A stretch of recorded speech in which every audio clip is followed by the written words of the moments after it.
It began with a minor disruption in third-period chemistry, a simple argument between classmates that should have ended with detention. But within minutes, police officers had cornered a 17-year-old black student in the hallway, their hands reaching for weapons that should never have been drawn in a place of learning.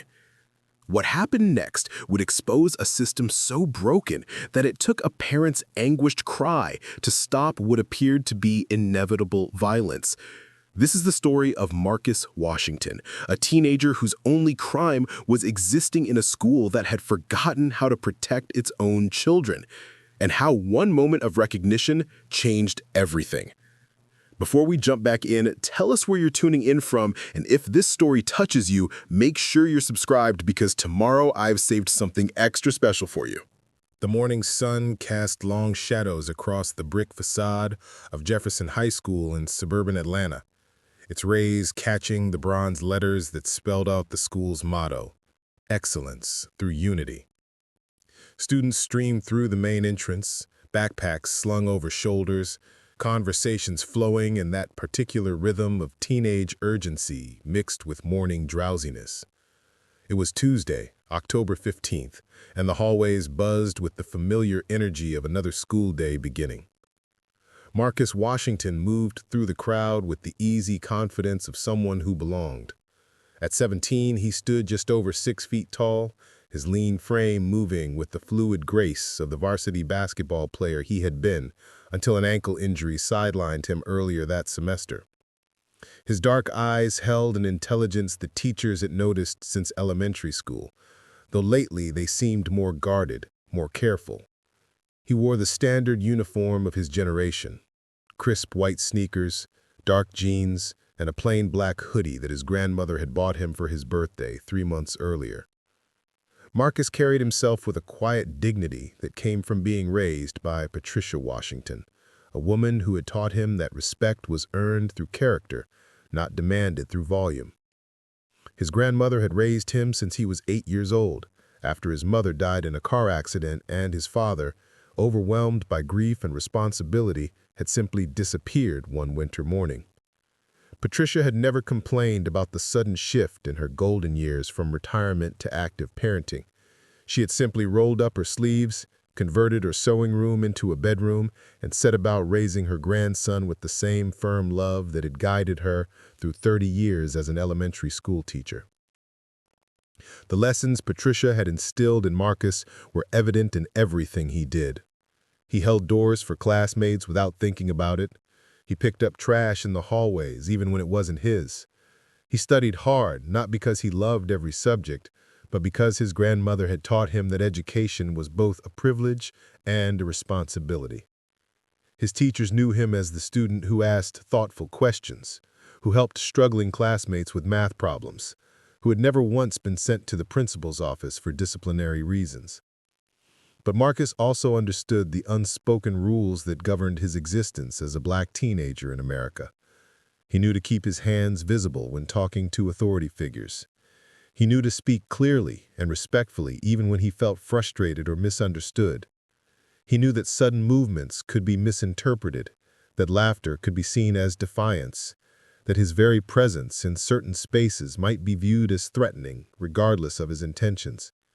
These were lessons Patricia had never wanted to teach, but knew she had to.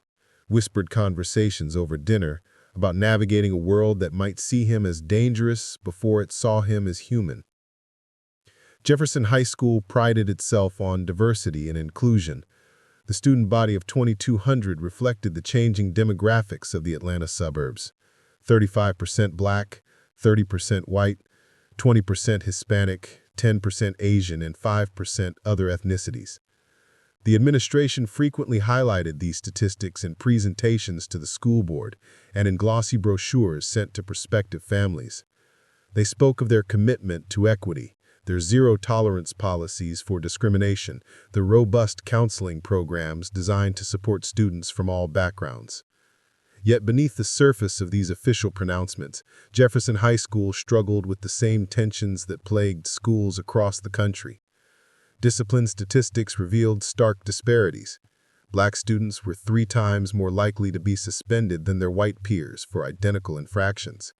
Advanced placement courses remained disproportionately white and Asian, despite district-wide efforts to increase enrollment.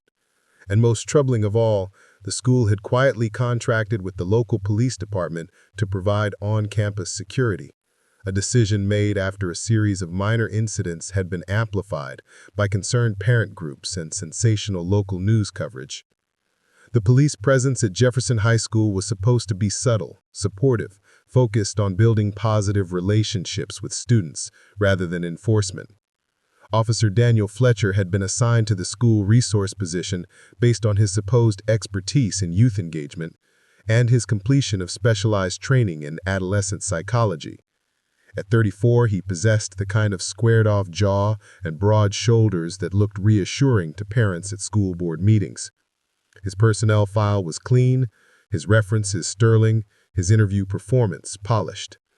What the file didn't capture was Fletcher's growing frustration with what he perceived as the permissiveness of modern education. He had grown up in rural Georgia, where discipline was swift and unquestioned, where authority was respected without debate. The casual way teenagers talked back to teachers, the constant questioning of rules, the endless discussions about feelings and trauma and systemic and institutional that. It all struck him as weakness disguised as progress. He believed that young people, especially young men, needed firm boundaries and immediate consequences.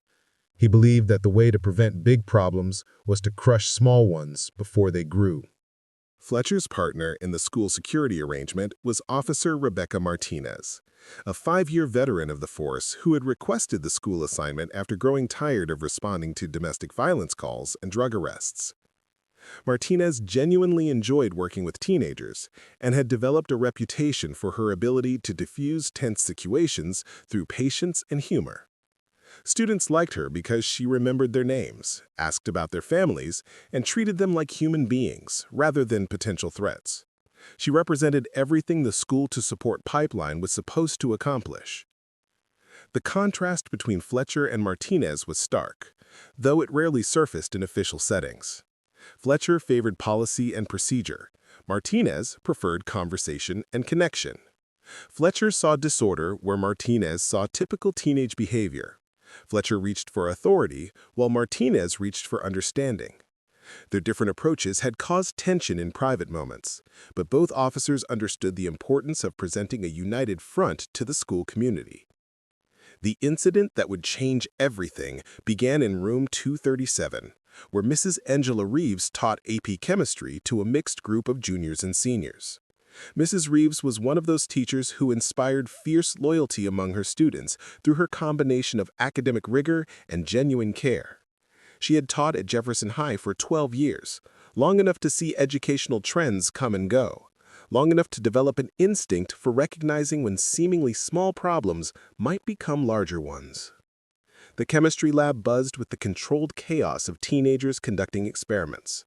Students moved between lab stations, measuring solutions, recording observations, engaging in the kind of collaborative learning that educators celebrated in professional development workshops. Marcus worked at Station 4 with his lab partner, Ashley Chen, a senior who planned to study pre-med at Georgia Tech. They had been paired together not by friendship, but by Mrs. Reeves' careful attention to academic compatibility and social dynamics. At the station beside them, tension had been building throughout the class period. Tyler Brennan, a junior whose father served on the school board, had been increasingly frustrated with his lab partner's careful attention to measurement and procedure. Tyler was accustomed to being the smartest student in most of his classes, and his impatience with methodical scientific process often led to careless mistakes that damaged his carefully maintained grade point average. When Tyler's hurried measurements resulted in an unexpected chemical reaction that filled their station with acrid smoke, his frustration boiled over into the kind of language that had no place in a classroom. The words he chose to express his anger were sharp, personal, and laden with the kind of racial undertones that suburban teenagers often absorbed without conscious awareness. His lab partner, Jason Williams, a quiet black sophomore who had earned his place in the accelerated class through exceptional academic performance, flinched as though he had been struck. Marcus looked up from his own experiment as the sharp words cut through the laboratory chatter. He saw Jason's face, saw the hurt and humiliation that the younger student was trying to hide, saw the way other students had suddenly gone quiet around Tyler's station. In that moment, Marcus faced a choice that 17-year-olds should never have to make: ignore the injustice to avoid conflict, or speak up and risk becoming the target himself. Marcus set down his graduated cylinder with deliberate care. He turned toward Tyler's station, his voice calm but carrying clearly through the suddenly quiet laboratory. He suggested that Tyler might want to reconsider his choice of words, that Jason was just trying to follow proper procedure, that maybe everyone could focus on the experiment instead of personal attacks. His tone was respectful but firm, the voice of someone who had been taught that silence in the face of injustice was complicity. Tyler's response revealed the depth of entitlement that had been carefully cultivated by years of privilege going unchallenged. He escalated rather than de-escalated, his voice rising as he questioned Marcus's right to intervene, his language becoming more provocative, his posture more aggressive. Other students began to gather around, some trying to defuse the situation, others pulling out phones to record what was becoming an increasingly heated exchange. Mrs. Reeves moved quickly to intervene, her experience telling her that teenage conflicts could spiral beyond control in seconds. She positioned herself between the two young men, her voice carrying the authority of someone who had managed thousands of similar situations over her career.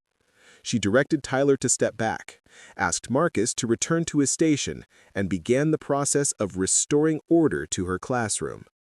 But the damage had already been done. In the hallway outside room 237, Officer Fletcher had heard the raised voices through the closed door. His training told him to assess situations before acting, but his instincts told him that teenage conflict meant potential violence, that raised voices meant immediate danger, that his presence was needed to restore order. He pushed through the laboratory door just as Mrs. Reeves was successfully de-escalating the situation, his hand already resting on the radio clipped to his shoulder, his eyes scanning the room for threats that existed more in his imagination than in reality. What Fletcher saw confirmed his preconceptions rather than challenging them.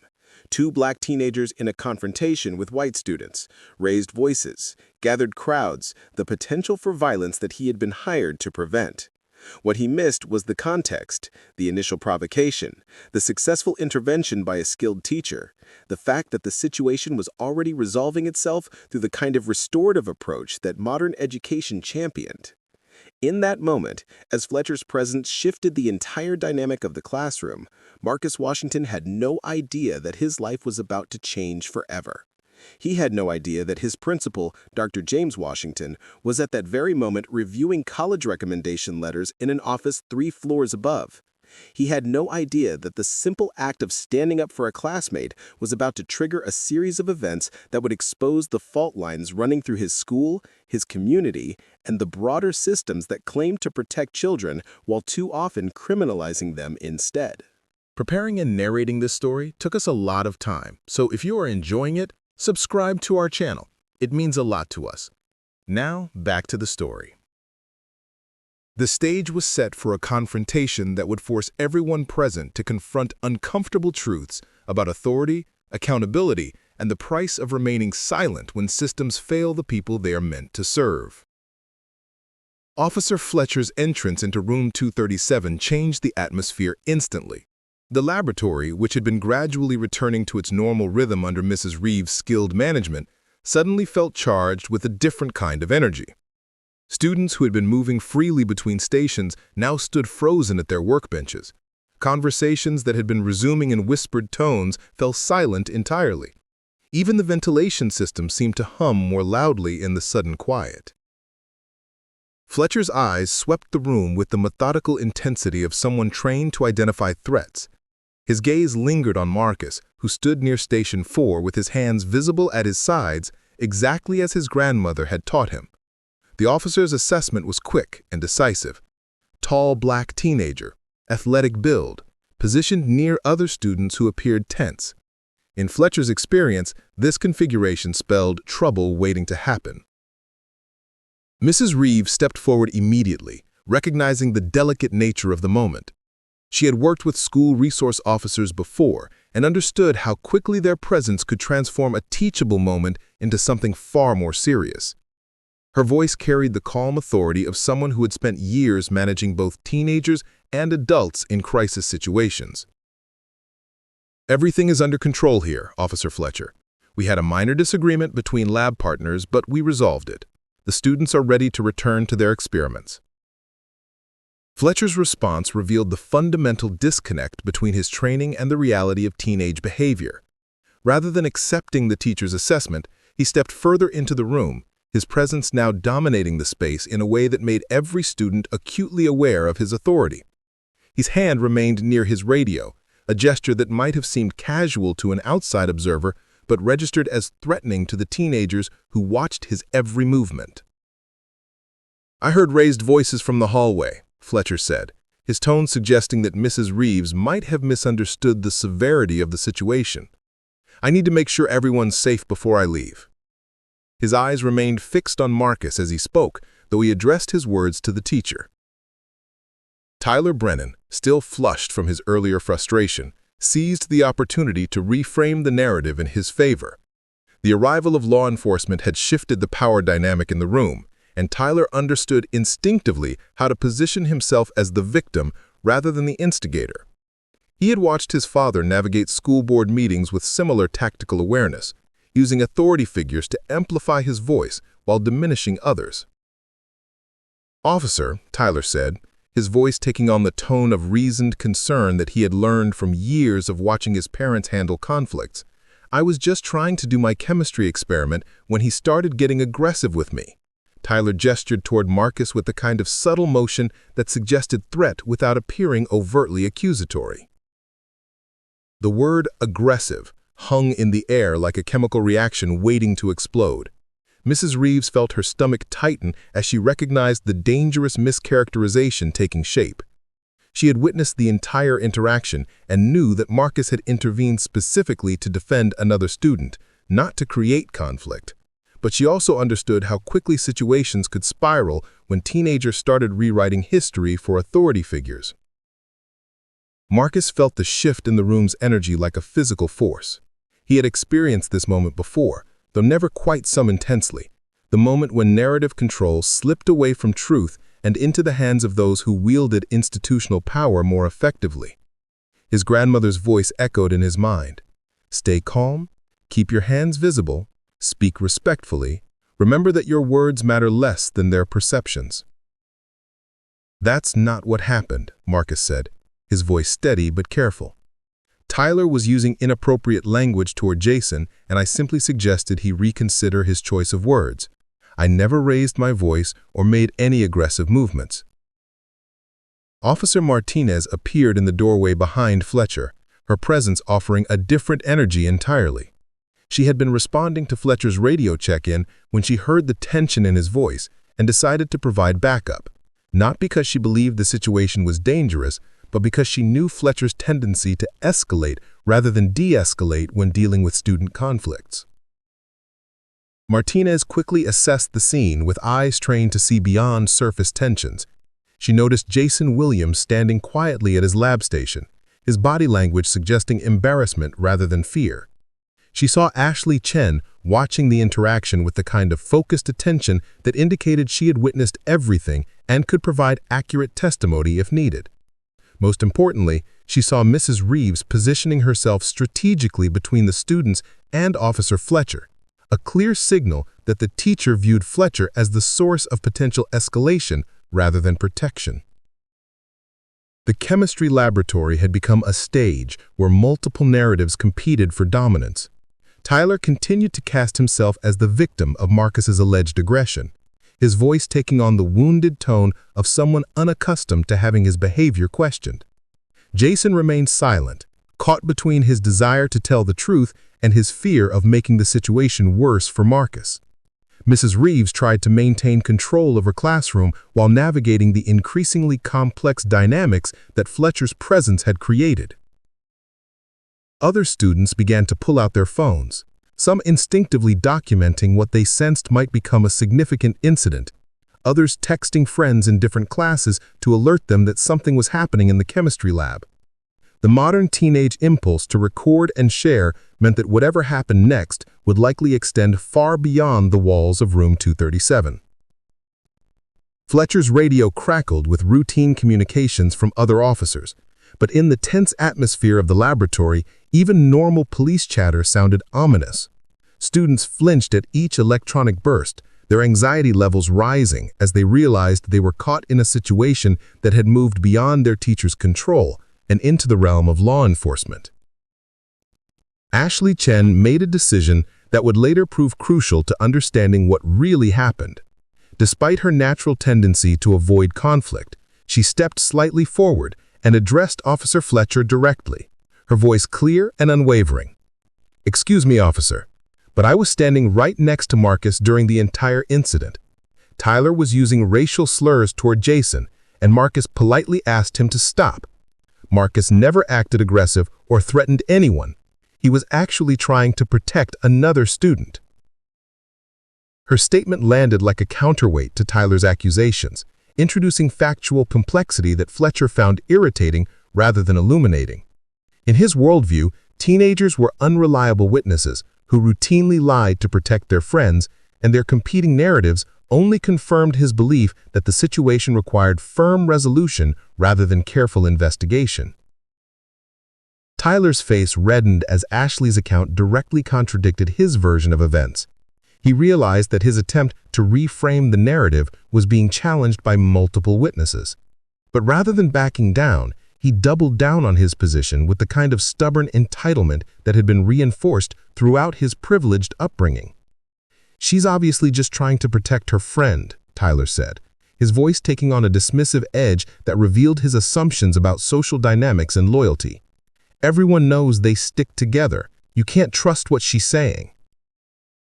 The phrase, "they stick together," carried undertones that made every person in the room uncomfortable, though Tyler seemed oblivious to the implications of his words. Martinez caught the subtle racism immediately and exchanged a meaningful glance with Mrs. Reeves, both women recognizing the toxic dynamic that was emerging.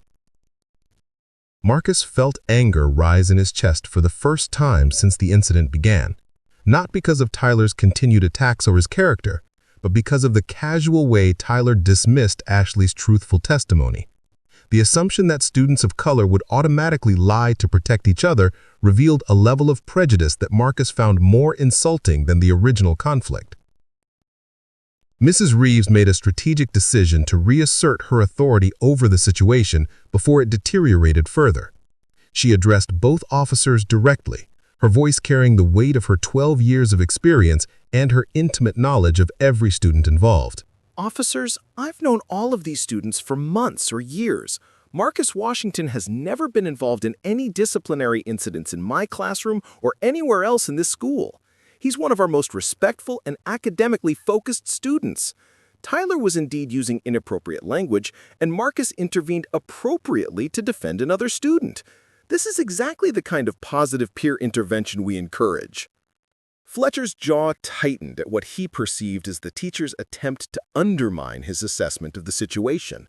He had encountered similar resistance from educators before, teachers who prioritized political correctness over maintaining order, who made excuses for student behavior instead of enforcing appropriate consequences.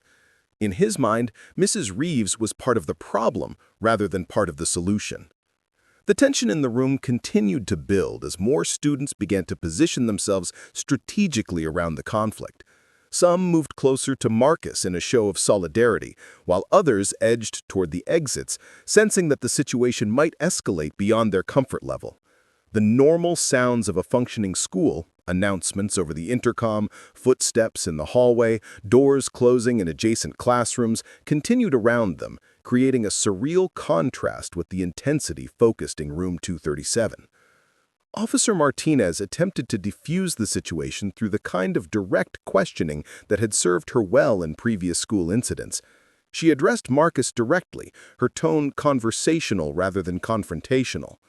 "Marcus, can you walk me through exactly what happened from your perspective?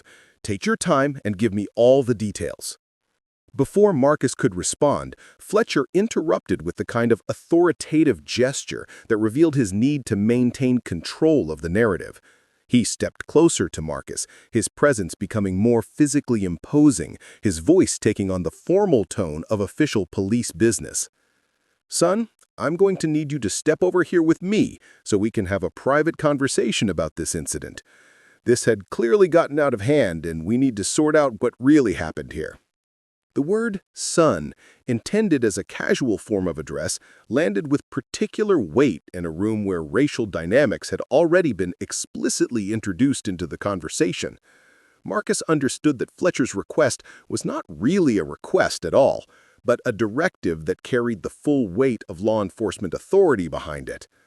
Mrs. Reeves felt the situation slipping away from any possibility of reasonable resolution. She made one final attempt to maintain control over her classroom and protect her students from what she increasingly recognized as an unnecessary escalation. "Officer Fletcher, I really don't think that's necessary. We can resolve this here in the classroom with all the witnesses present. There's no need to separate anyone or treat this as a serious disciplinary matter." Fletcher's response revealed the depth of his frustration with what he perceived as constant challenges to his authority. His voice rose slightly, carrying an edge that made several students take involuntary steps backward. "Ma'am, I appreciate your input, but this is now a law enforcement matter. I need to follow proper protocol to ensure everyone's safety and get to the bottom of what happened here." The transformation was complete. What had begun as a minor classroom disruption had become a law enforcement investigation, with Marcus Washington positioned as the primary subject of official scrutiny. As Fletcher gestured for Marcus to accompany him out of the laboratory, the teenager faced a moment that would define not only his own future, but the future of everyone who witnessed what happened next. In the hallway outside room 237, Dr. James Washington continued his morning routine, unaware that his world was about to change forever. The hallway outside room 237 stretched endlessly in both directions, its polished linoleum floors reflecting the harsh fluorescent lighting that cast everything in an institutional pallor. Marcus Washington found himself walking beside Officer Fletcher, his every instinct screaming that this separation from witnesses was dangerous, but his grandmother's teachings anchoring him to respectful compliance. The chemistry lab door closed behind them with a finality that seemed to seal away any possibility of reasonable resolution. Fletcher guided Marcus toward an empty classroom 3 doors down, his hand hovering near his utility belt in a gesture that appeared casual but felt loaded with implicit threat. The officer's radio continued its intermittent chatter, each electronic burst seeming to announce to the entire school that a situation was developing, that normal academic routine had been interrupted by something requiring law enforcement intervention. Assistant Principal Karen Morrison noticed the pair from her position near the main office, her administrative instincts immediately alerting her that a minor incident was being handled with disproportionate seriousness. Morrison had worked at Jefferson High for 8 years, long enough to recognize the difference between situations that required police intervention and those that demanded educational leadership. She approached with the measured pace of someone trying to gather information without appearing to challenge law enforcement authority. "Officer Fletcher, is everything all right?" Morrison's voice carried the diplomatic tone that school administrators perfected when navigating the complex relationship between educational and law enforcement priorities. "Can I ask what's happening here?" Fletcher turned toward Morrison with the slight irritation of someone whose authority had been questioned indirectly. "We had reports of an aggressive confrontation in Mrs. Reeves' classroom. I'm conducting a preliminary interview to determine if any charges need to be filed." His words transformed Marcus from student to suspect with bureaucratic efficiency. Morrison felt her chest tighten as she processed Fletcher's characterization of events.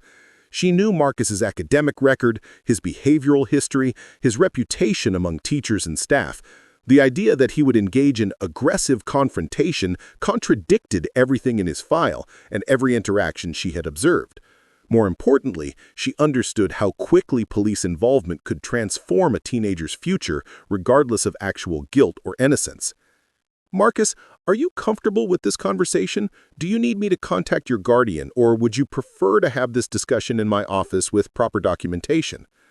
Her questions revealed the institutional complexity that governed modern schools, where multiple forms of authority often competed for jurisdiction over student welfare. Fletcher bristled at what he perceived as administrative interference with law enforcement procedure, while Marcus recognized Morrison's offer as a potential lifeline back toward educational rather than criminal justice resolution. Before Marcus could respond, Fletcher stepped slightly between the administrator and the student, his body language asserting control over the interaction. "Ma'am, I appreciate your input, but this is now a law enforcement matter. I need to follow proper protocol to ensure everyone's safety and get to the bottom of what happened here." Morrison understood that Fletcher was politely but firmly telling her to back off, establishing law enforcement primacy over educational authority within the walls of her own institution. She also recognized that her next actions would determine whether Marcus remained within the protective sphere of school discipline or crossed over into the far more dangerous realm of criminal justice proceedings.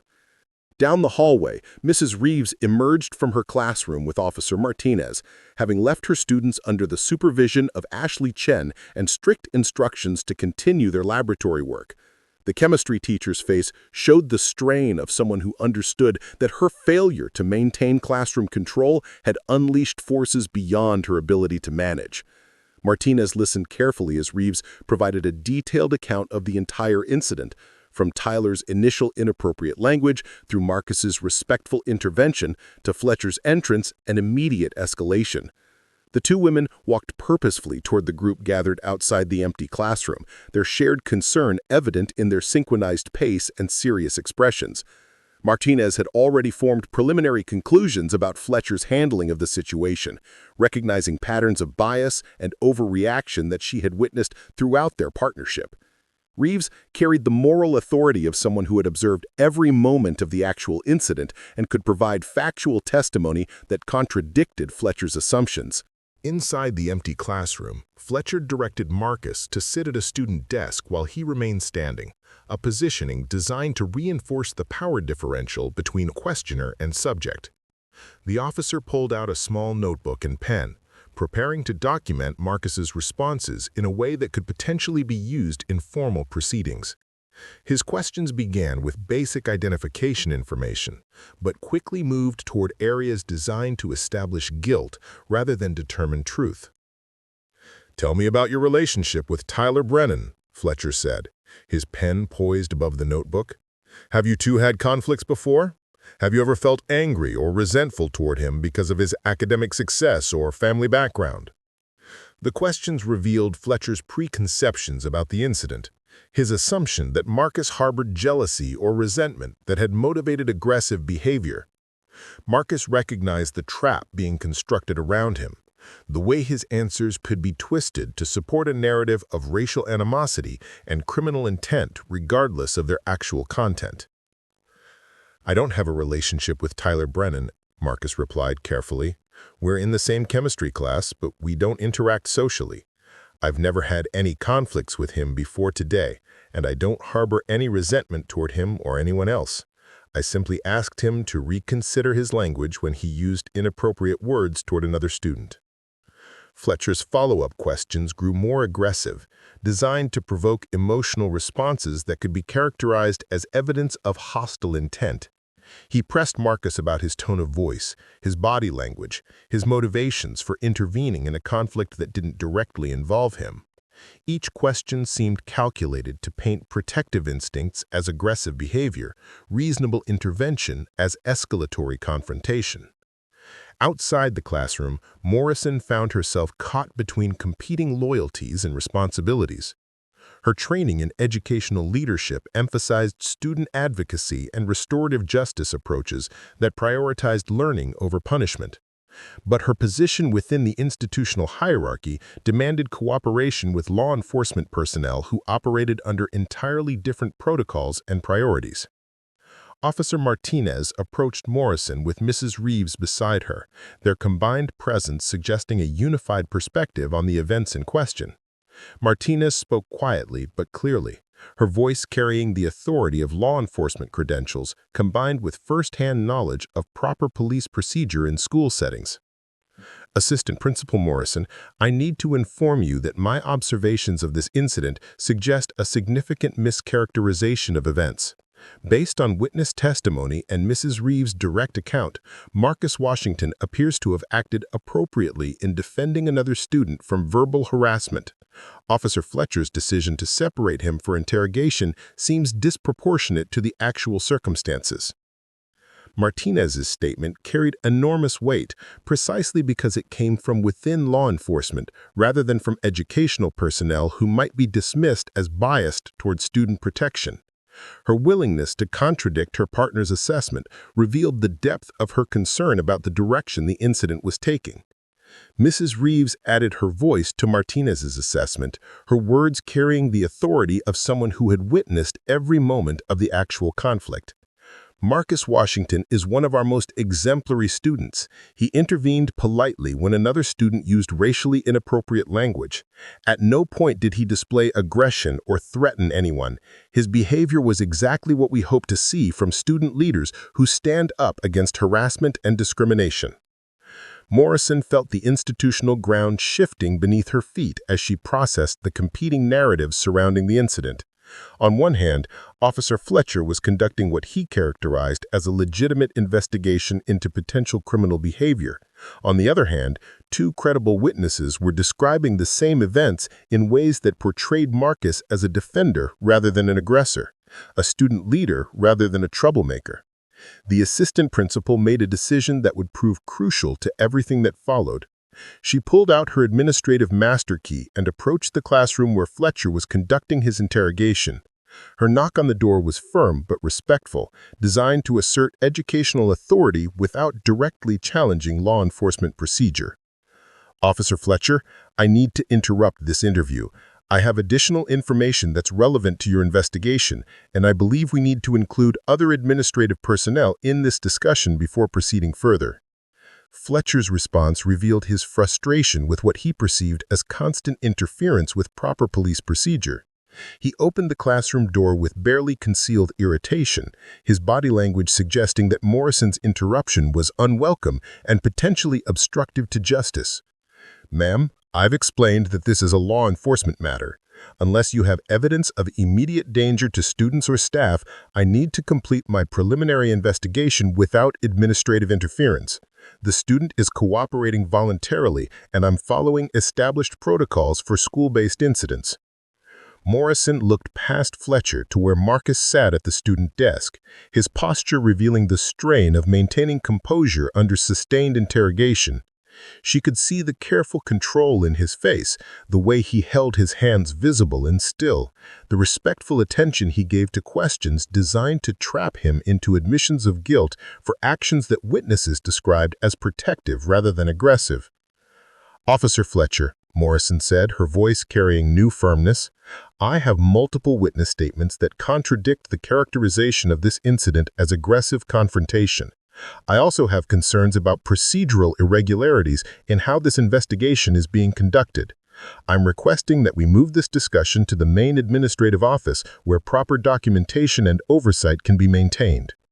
The hallway had become a stage where different forms of institutional authority competed for control over a teenager's future. Fletcher represented law enforcement's claim to primacy in matters involving potential criminal behavior.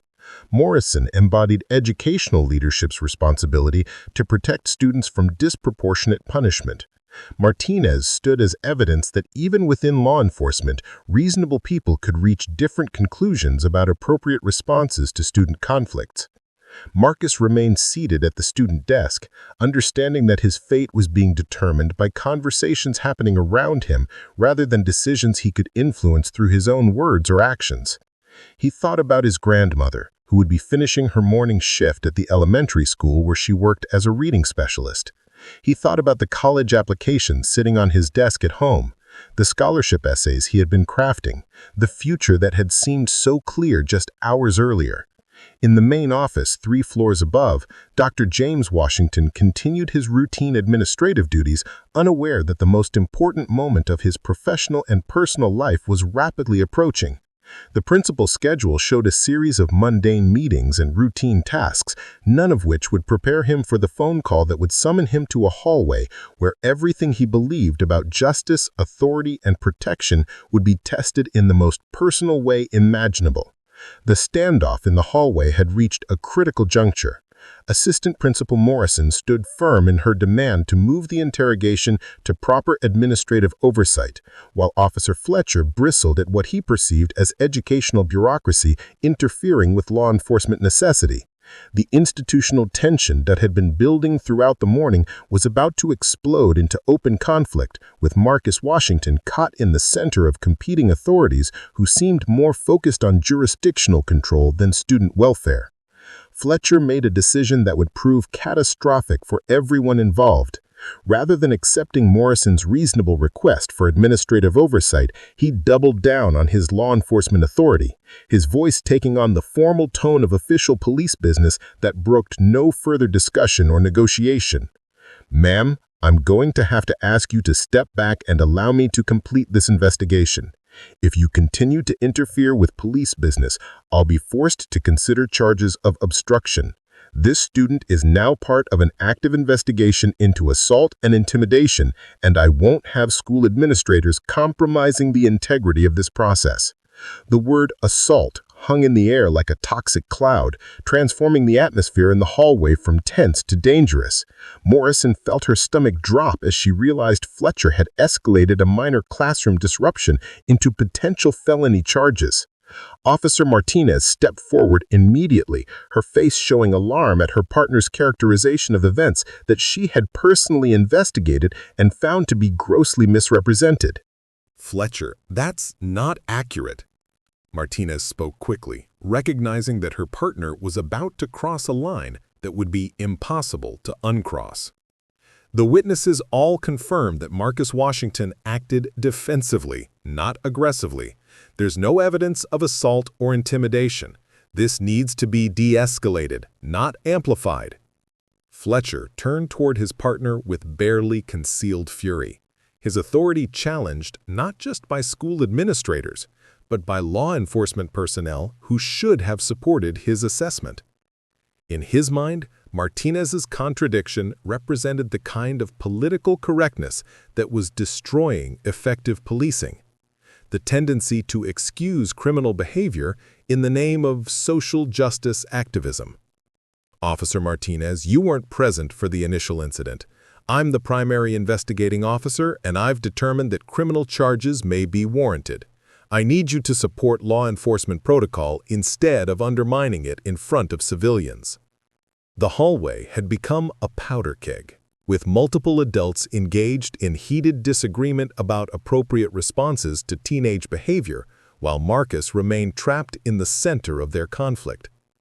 Students passing between classes began to notice the commotion, some stopping to observe, while others hurried past with the instinctive understanding that authority figures in conflict meant potential danger for anyone caught nearby. Mrs. Reeves felt compelled to speak truth regardless of the personal cost, her voice cutting through the bureaucratic posturing with the moral clarity of someone who had witnessed the actual events in question. "Officer Fletcher, I was present for every moment of this incident. Marcus Washington never committed assault or intimidation. He politely asked another student to stop using racial slurs. Your characterization of his behavior is completely inaccurate and potentially libelous."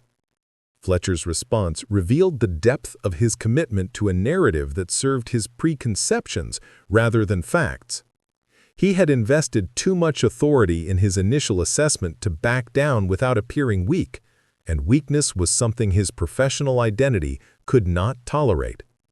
His voice rose to a level that carried throughout the hallway, announcing to anyone within hearing distance that a serious law enforcement situation was developing. "Ma'am, you are not qualified to determine what constitutes criminal behavior. I am a trained law enforcement professional, and I've identified evidence of aggressive confrontation that requires further investigation. This student will be coming with me for proper questioning, and anyone who interferes will face charges." Morrison realized that Fletcher was beyond reason, that his commitment to his flawed narrative had hardened into something approaching delusion. She made a strategic decision to escalate the situation to higher administrative authority before Fletcher could remove Marcus from school grounds entirely. She pulled out her radio and called for Dr. James Washington to come to the second-floor hallway immediately, citing an urgent administrative emergency requiring principal intervention. Marcus listened to the adults arguing over his fate with a growing sense of unreality. The respectful teenager who had intervened to defend a classmate from harassment was being transformed into a criminal threat through sheer force of institutional bias. He thought about his grandmother's warnings about how quickly situations could spiral beyond control when authority figures made assumptions about young black men. He had always believed that his good grades, clean record, and respectful behavior would protect him from such treatment. Now he understood how naive that belief had been.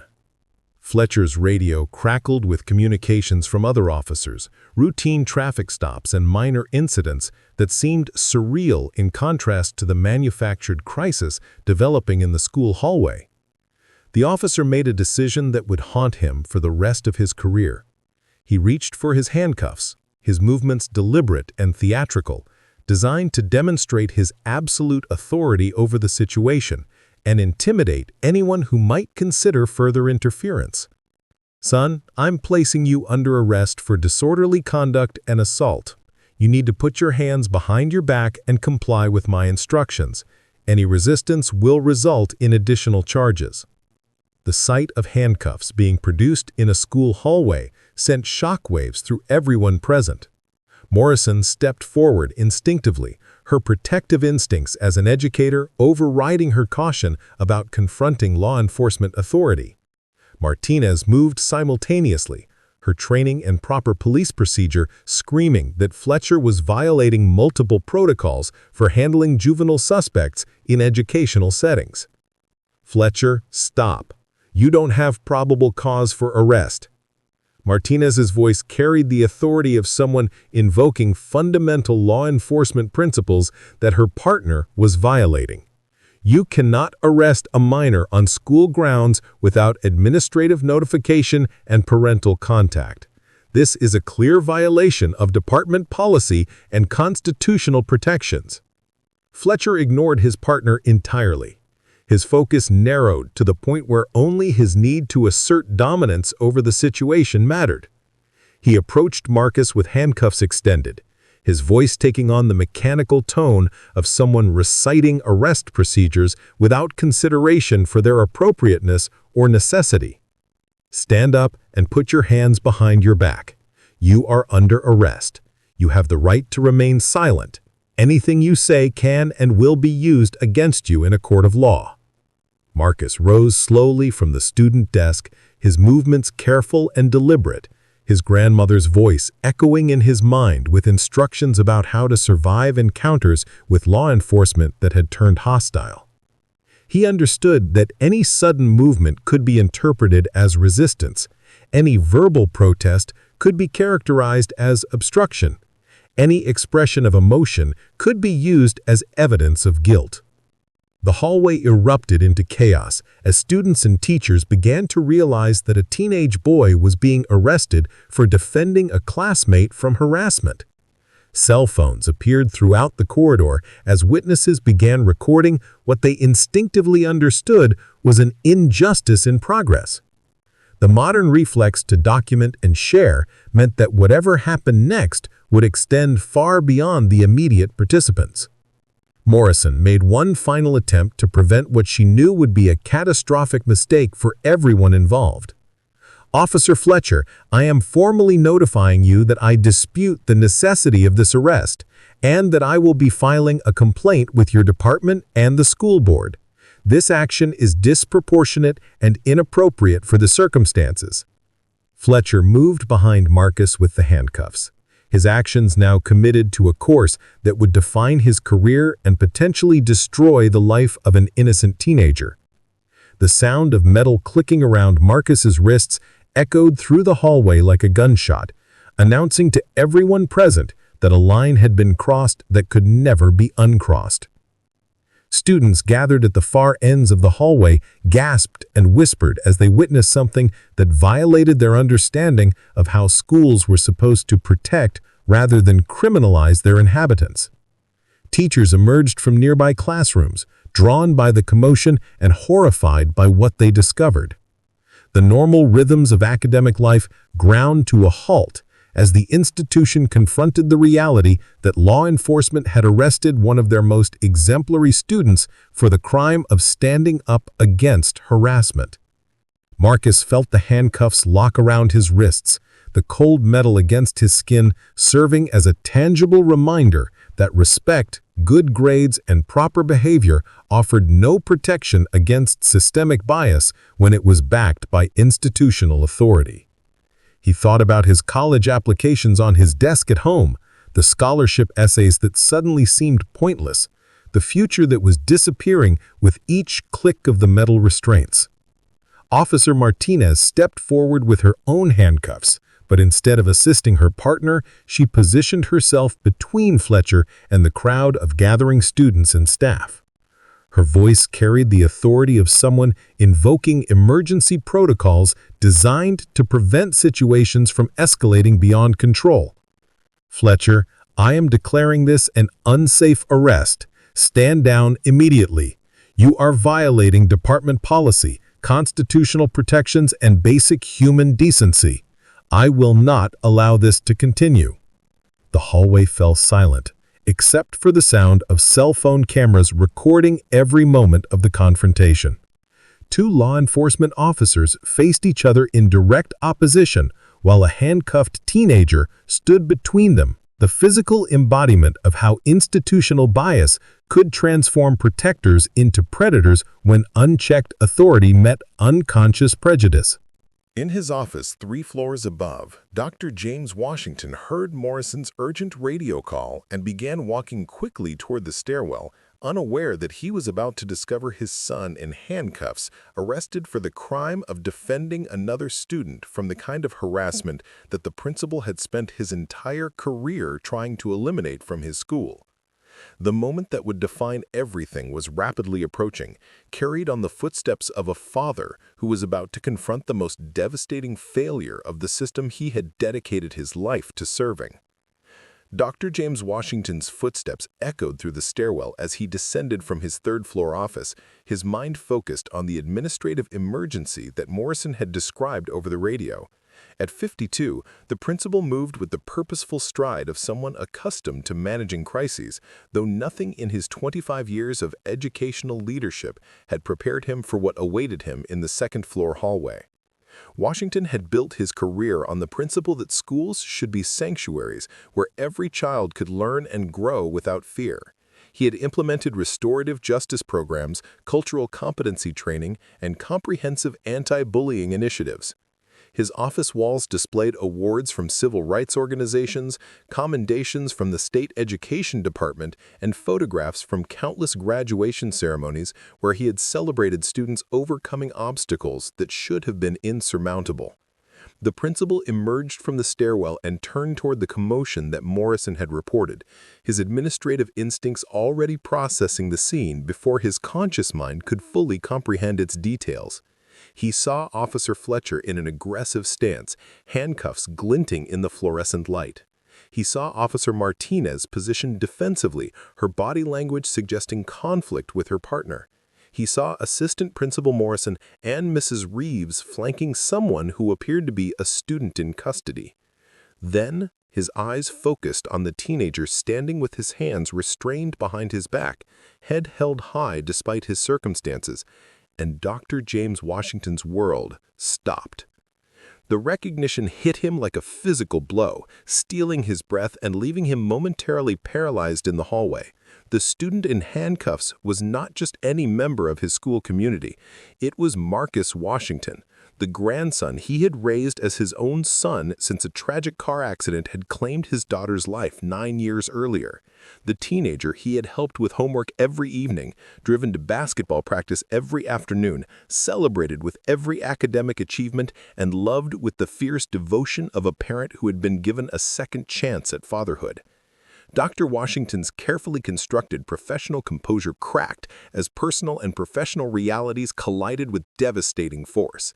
The educator who preached about systemic change and institutional accountability was confronting the system's failure in the most personal way imaginable.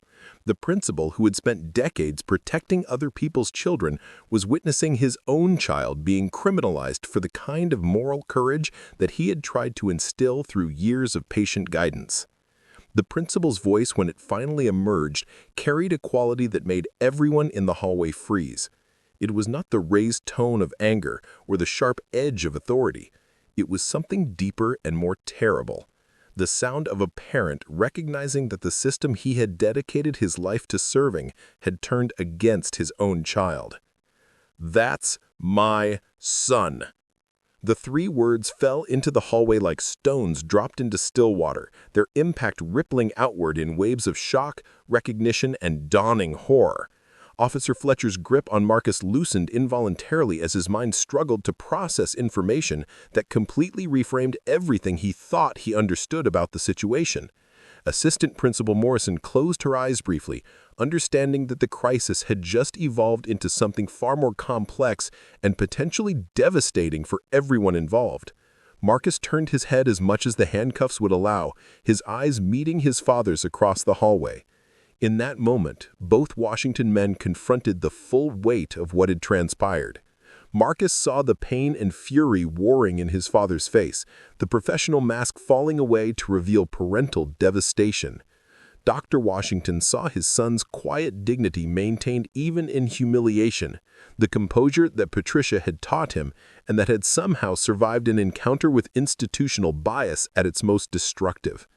Officer Fletcher's mind raced as he tried to reconcile his assumptions about the incident with the reality that he had just arrested the principal's son. The aggressive teenager he had characterized as a threat was revealed to be the child of the school's highest authority, someone whose reputation and character were vouched for by the very institution Fletcher was supposed to protect. The criminal narrative he had constructed began to collapse under the weight of personal connection and institutional hierarchy. Mrs. Reeves stepped forward, her voice carrying new urgency as she addressed Dr. Washington directly. "Principal Washington, Marcus was defending another student from racial harassment. He acted exactly as we hoped our student leaders would act. Officer Fletcher has grossly mischaracterized his behavior and arrested him without probable cause or proper procedure." Dr. Washington approached his son slowly, his eyes taking in every detail of the handcuffs, the positioning of the officers, the crowd of witnesses who had gathered to document what they had assumed was just another example of institutional bias. But this was not just another example. This was his child, his family, his personal stake in every conversation he had ever had about justice, equity, and the school-to-prison pipeline that he had spent his career trying to dismantle. Officer Martinez seized the moment to assert proper procedure over her partner's dangerous improvisation. "Dr. Washington, I witnessed Officer Fletcher's violation of multiple department protocols in handling this situation. Your son was never a threat to anyone. He was attempting to de-escalate harassment when my partner chose to escalate instead. This arrest is not only unjustified, but potentially criminal in its disregard for constitutional protections." Fletcher found himself trapped between competing pressures that his training had never prepared him to navigate. On one hand, his commitment to the narrative he had constructed demanded that he maintain his position regardless of new information. On the other hand, the revelation that he had arrested the principal's son introduced political and practical complications that threatened his career and potentially his freedom. Police departments did not look kindly on officers who created public relations disasters by arresting the children of prominent community leaders without justification. Dr. Washington's voice, when he spoke again, carried the full weight of institutional authority combined with parental protection. "Officer Fletcher, you will remove those handcuffs from my son immediately. You will explain to me how a minor classroom disruption resulted in the arrest of a student with no disciplinary history for defending another student from harassment. And you will do so in front of these witnesses who have already documented your violations of proper procedure." The principal's words were not a request. They carried the authority of someone who understood exactly how much power he wielded within the community, how many relationships he had cultivated with city officials, police leadership, and media figures who would be very interested in a story about educational overreach and police misconduct targeting exemplary students. Fletcher realized that his situation had evolved from administrative inconvenience to career-threatening crisis. Marcus spoke for the first time since his arrest, his voice steady despite the emotional turmoil of seeing his father's pain and fury. "Dad, I'm okay. I did what you and Grandma taught me to do. I stood up for someone who couldn't defend himself. I'm not ashamed of that, even if it led to this." His words carried the quiet dignity that had characterized his behavior throughout the entire incident, but they also carried something new: the recognition that his father's presence had shifted the power dynamic in ways that might finally allow truth to triumph over bias. Dr. Washington felt simultaneously proud of his son's moral courage and devastated that such courage had been met with criminalization rather than celebration. The hallway had become a stage where multiple forms of power intersected in complex ways. Fletcher retained the physical authority of law enforcement, but that authority was now revealed to be built on false premises and procedural violations. Dr. Washington wielded institutional authority within the school system, but that authority was compromised by his personal connection to the situation. Officer Martinez possessed the moral authority of someone willing to contradict her partner in service of justice, but her ability to effect change depended on others accepting her assessment over Fletcher's. Students and teachers continued to gather at the edges of the hallway, their cell phones capturing every moment of the confrontation for immediate sharing across social media platforms. The modern reality of instant documentation meant that whatever happened next would be subject to public scrutiny and viral dissemination. Fletcher's actions were no longer contained within the walls of Jefferson High School, but had become part of a larger national conversation about police behavior, racial bias, and institutional accountability. Dr. Washington made a decision that would reverberate far beyond the immediate crisis. He pulled out his own phone and began recording, his voice clear and formal as he documented the scene for official purposes. "I am Dr. James Washington, principal of Jefferson High School. The time is 10:47 a.m. on Tuesday, October 15th. I am documenting the arrest of my son, Marcus Washington, by Officer Daniel Fletcher, who appears to have violated multiple procedures in handling a minor classroom disruption. I am calling for immediate intervention by police supervisors and district administration." The principal's decision to create his own official record of events demonstrated his understanding that institutional change required documentation, accountability, and transparency. His words carried the weight of someone who knew exactly how to navigate bureaucratic systems to achieve justice for his child, and by extension, for all children who might face similar treatment in the future. Fletcher's radio crackled with incoming communications, routine police business that seemed surreal in the context of the crisis he had created. He realized that his next actions would determine not only his immediate future, but the trajectory of his entire career. The teenager he had arrested was no longer an anonymous threat, but a beloved son, honor student, and community member whose treatment would be scrutinized by every parent, educator, and citizen who learned about the incident. In the distance, the sound of additional footsteps echoed through the hallways as news of the crisis spread throughout the school. The reversal had begun, but its ultimate consequences remained to be determined by the choices that each participant would make in the moments that followed. The sirens arrived within minutes of Dr. Washington's phone calls, their wailing cutting through the morning air like a declaration that the crisis at Jefferson High School had escalated beyond anything the local community had ever experienced. Police supervisors, district administrators, and emergency responders converged on the school with the urgency of people who understood that a single incident could destroy careers, trigger lawsuits, and fundamentally alter the relationship between law enforcement and education in their city. Lieutenant Sarah Coleman emerged from the lead patrol car with the measured pace of someone who had spent 15 years cleaning up messes created by officers who confused authority with wisdom. At 43, Coleman had earned her rank through competence rather than politics, and her reputation for fair but thorough investigations made her the department's go-to supervisor for sensitive situations involving community relations and potential misconduct. Coleman's first assessment of the hallway scene told her everything she needed to know about the severity of the crisis. A handcuffed teenager stood surrounded by school officials who clearly viewed his arrest as unjustified. Multiple witnesses held cell phones documenting every moment of the confrontation. Officer Fletcher appeared isolated and defensive, while his partner positioned herself in opposition to his actions. Most significantly, the school's principal was recording official statements that would likely become evidence in formal proceedings. Fletcher attempted to control the narrative before his supervisor could gather independent information, his voice taking on the rehearsed tone of someone trying to justify actions that had already been documented as problematic.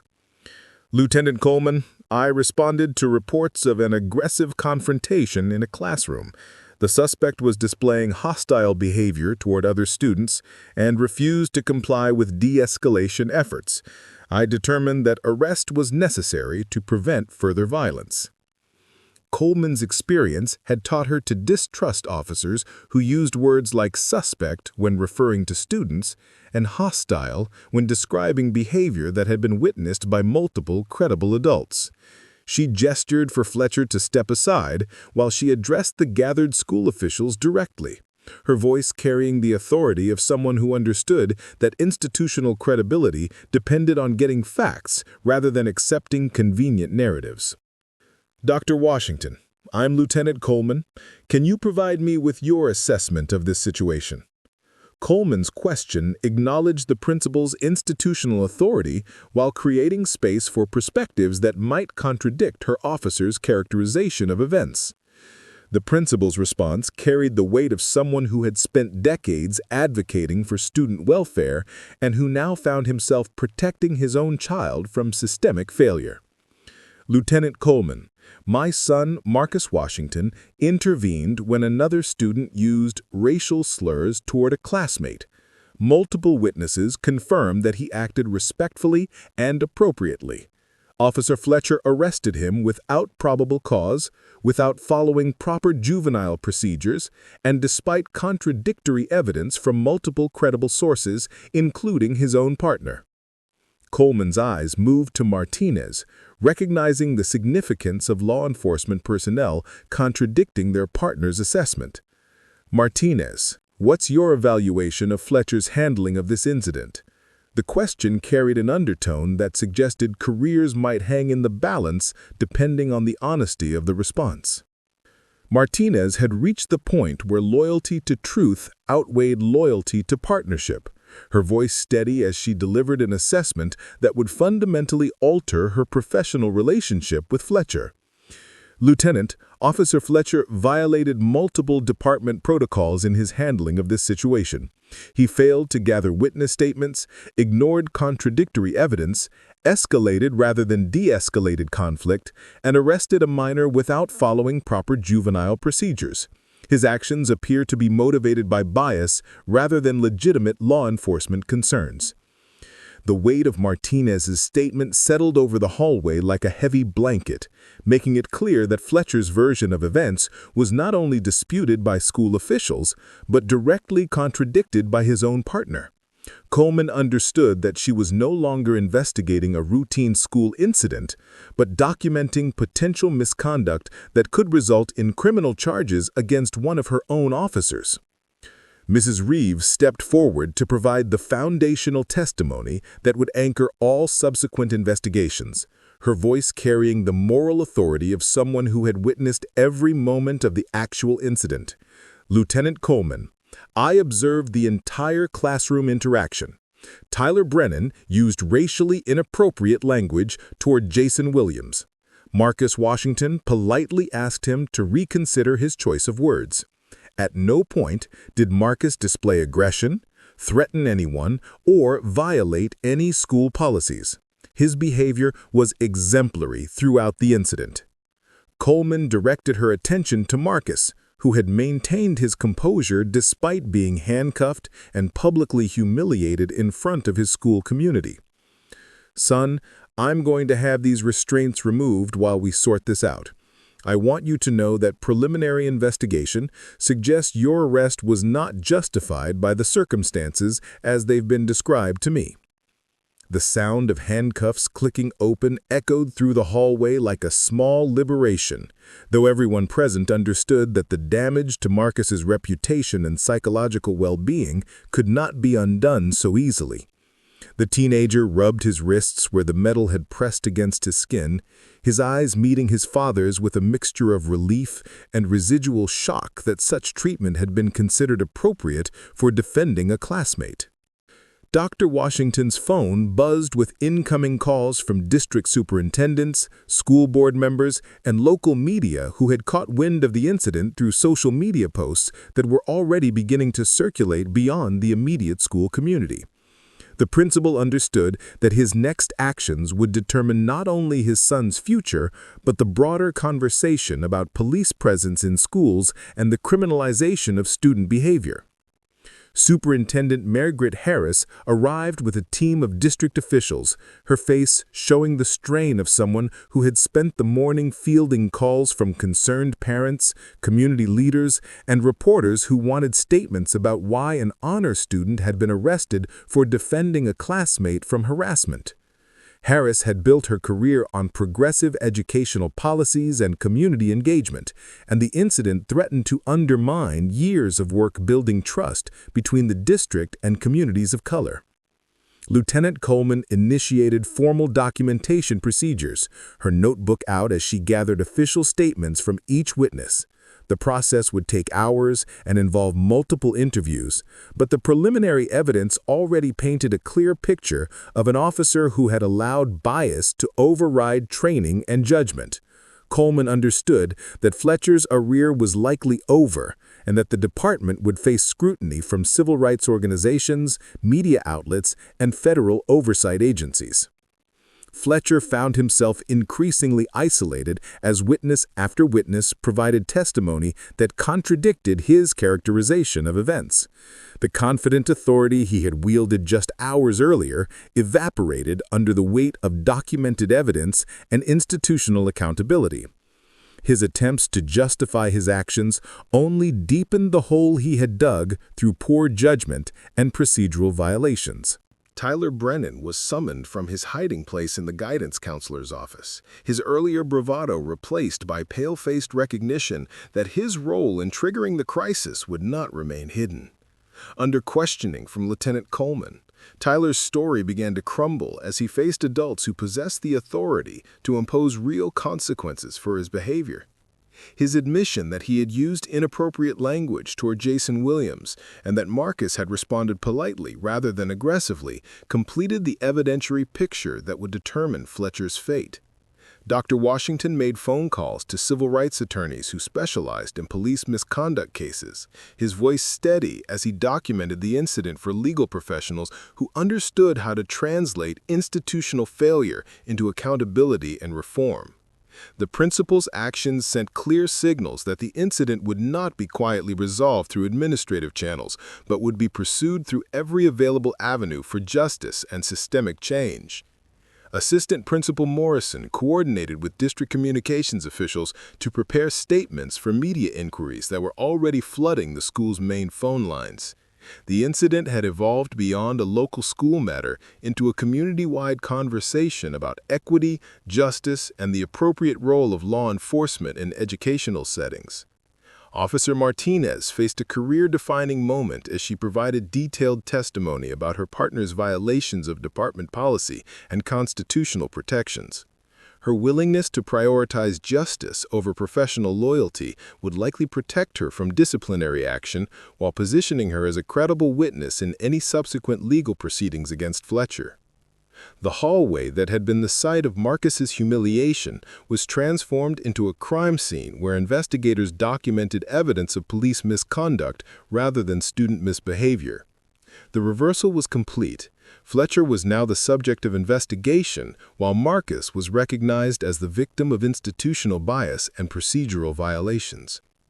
Jason Williams, the sophomore who had been the original target of harassment, provided testimony that highlighted the moral courage Marcus had displayed in defending someone who could not defend himself. His statement reinforced the narrative that Marcus had acted as schools hoped their student leaders would act, standing up against harassment and discrimination despite personal risk. Social media posts from student witnesses began to circulate beyond the immediate school community, carrying the story to parents, activists, and organizations that monitored police behavior in educational settings. The hashtags that emerged from the incident reflected a community's demand for accountability and reform. Justice for Marcus, protect our students, and end school-to-prison pipeline. The reckoning had begun not just for Officer Fletcher, but for the entire system that had allowed bias to masquerade as law enforcement. As investigators continued their work and attorneys prepared legal challenges, the incident at Jefferson High School was becoming a catalyst for conversations about institutional change that extended far beyond a single hallway confrontation. 3 months after the incident at Jefferson High School, the ripple effects continued to spread through institutions, communities, and individual lives in ways that nobody could have predicted when Marcus Washington first stood up for a classmate being harassed. The hallway confrontation that had lasted less than an hour had triggered a cascade of accountability, reform, and personal transformation that reached far beyond the walls of a single suburban school. Officer Daniel Fletcher faced federal civil rights charges in addition to departmental termination. His career in law enforcement permanently ended by his decision to criminalize a teenager's moral courage. The FBI investigation revealed a pattern of biased policing that extended beyond the school incident, including traffic stops and arrests that disproportionately targeted young black men in circumstances where white offenders received warnings or lesser charges. Fletcher's personnel file, once considered exemplary, was revealed to contain subtle warning signs that supervisors had ignored or rationalized away. Lieutenant Sarah Coleman used the incident as a catalyst for comprehensive reform of police training protocols, particularly regarding school resource officer assignments and juvenile interactions. Her department implemented mandatory bias recognition training, de-escalation certification, and community oversight mechanisms that fundamentally altered how law enforcement approached educational settings. Coleman's leadership during the crisis earned her a promotion to captain and recognition from civil rights organizations for her commitment to accountability over institutional protection. Officer Rebecca Martinez became a national advocate for police reform, speaking at conferences and training academies about the moral courage required to contradict partners who violated constitutional protections and departmental policies. Her willingness to prioritize justice over loyalty transformed her from a school resource officer into a sought-after expert on ethical policing and community relations. Martinez's testimony in Fletcher's federal trial was cited by prosecutors as evidence that good officers understood the difference between appropriate and excessive response. Dr. James Washington channeled his personal experience into systemic change, leading a coalition of educators and parents who successfully lobbied for state legislation limiting police presence in schools and requiring restorative justice approaches for minor disciplinary matters. The Marcus Washington Act, named after his son, mandated that school resource officers receive specialized training in adolescent development, cultural competency, and de-escalation techniques before being assigned to educational settings. The legislation also established independent oversight boards for investigating complaints about police behavior in schools, ensuring that future incidents would be reviewed by community members rather than internal police procedures. Dr. James Washington's transformation from school administrator to civil rights advocate demonstrated how personal experience with institutional failure could motivate broader social change. Marcus Washington returned to Jefferson High School as a symbol of resilience and moral courage. His experience galvanizing student activism and community engagement around issues of justice and equity. The teenager who had been handcuffed for defending a classmate became a powerful voice for systemic reform, speaking at school board meetings, community forums, and youth leadership conferences about the importance of standing up for others despite personal risk. His college application essays about the incident and its aftermath earned him scholarship offers from universities across the country, admissions committees recognizing that his character had been tested in ways that revealed exceptional integrity and leadership potential. Marcus chose to attend Howard University, where he planned to study law and continue advocating for criminal justice reform. The viral video of Marcus's arrest, recorded by student witnesses and shared millions of times across social media platforms, became a powerful teaching tool for discussions about implicit bias, police accountability, and the school-to-prison pipeline. Educational organizations incorporated the footage into training materials for teachers and administrators, using the incident to illustrate how quickly bias could transform protectors into predators when institutional safeguards failed. Tyler Brennan faced disciplinary action for his role in triggering the crisis through racist harassment, his privileged background offering no protection once the incident became public knowledge.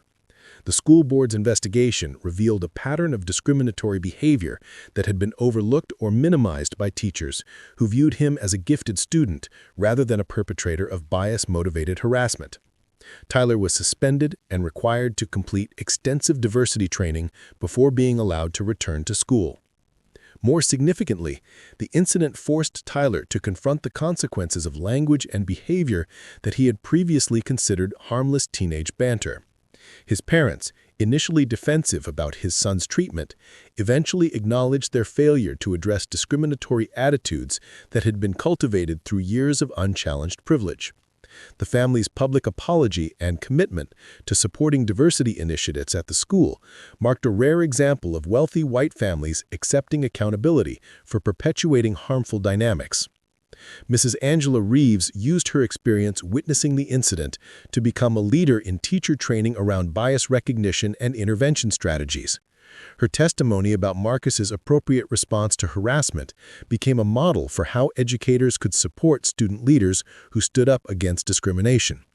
Reeves developed curriculum modules that were adopted by districts nationwide, teaching both students and teachers about the importance of active intervention when witnessing harassment. Assistant Principal Karen Morrison's advocacy for Marcus during the crisis earned her recognition as an administrator willing to challenge law enforcement when student welfare was at stake. Her documentation of procedural violations provided crucial evidence for the federal investigation and demonstrated how educational leaders could effectively protect students from institutional overreach.